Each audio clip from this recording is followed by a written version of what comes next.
You need to be bored. You will have less meaning and you will be more depressed if you never are bored. I mean, it couldn't be clearer. Let me give you the good side of boredom in general. Boredom is a tendency for us to not be occupied otherwise cognitively, which switches over our thinking system to use a part of our brain that's called the default mode network. That sounds fancy. It's really not. The default mode network is a bunch of structures in your brain that switch on when you don't have anything else to think about. So you forgot your phone and you're sitting at a light, for example. That's when your default mode network goes on. We don't like it. My colleague in the psychology department here at Harvard, Dan Gilbert, he did experiments where people had to sit in a room for 15 minutes with instructions to do absolutely nothing. And there was nothing in the room to do except there was a button in front of them that they could push. And if they did, they gave themselves a painful electric shock. Sit there bored or get a shock. A big majority of the participants gave themselves shocks instead of thinking about nothing. We don't like boredom. Boredom's terrible. Why is boredom so bad? Well, because the default mode network makes us think about things that might be kind of uncomfortable. When you think about nothing, well, your mind wanders and thinks about, for example, big questions of meaning in your life. What does my life mean? You go to kind of uncomfortable existential questions when you're bored. That turns out to be incredibly important, incredibly good. One of the reasons that we have such an explosion of depression and anxiety in our society today is because people actually don't know the meaning of their lives, much less so in previous generations. Tons of data show this. And furthermore, we're not even looking. Why not? I'll tell you why not. We figured out a way to eliminate boredom. We've been able almost completely to shut off the default mode network in our brains. How? The answer is that thing in your pocket with the screen, which you take out even when you're standing on the street corner waiting for the light to change. Is like, I might have to wait here for 15 seconds. What are you doing? You're actually trying to not be bored because the default mode network is mildly uncomfortable because it sends you to the types of questions that you can't get your mind around, you can't get your arms around. Well, that's a big problem. That's a doom loop of meaning. If every time you're slightly bored, you pull out your phone, it's going to get harder and harder for you to find meaning. And that's the recipe for depression and anxiety and a sense of hollowness, which, by the way, are all through the roof. I get it. You don't want to be bored. You need to be bored. Be bored more.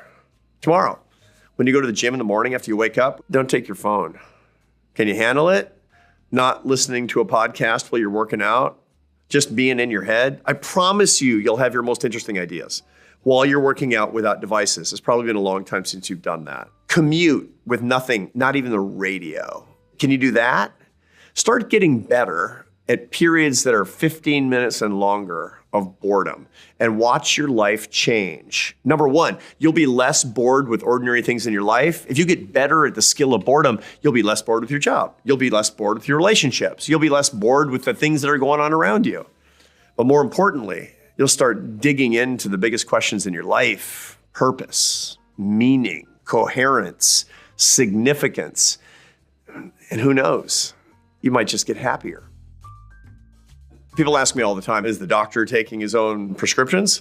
And the answer is yes. Yes, I am. I'm prone to the same pathologies as anybody else because I have the same brain chemistry as everybody else. So what do I do to fight that? And the answer is, well, I do a number of things. I have a no device policy after 7 in the afternoon. I don't sleep with my phone. We don't have devices when we have meals in my family because we're there for each other. We're not there for people who aren't there. 3, I have regular social media and screen cleanses where I don't use my device for longer periods of time. First, it's like children screaming in my head. Well, because that's how, dopamine is saying, get the phone, get the phone. That's addiction.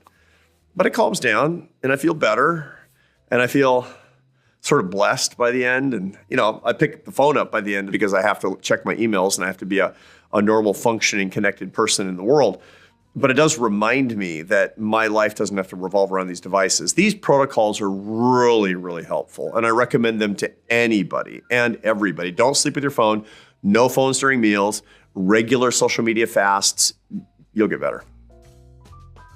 People worry that if they do these things, they're going to miss something. There are ways that you can remedy that. One of the things that you can do is you can have your phone on.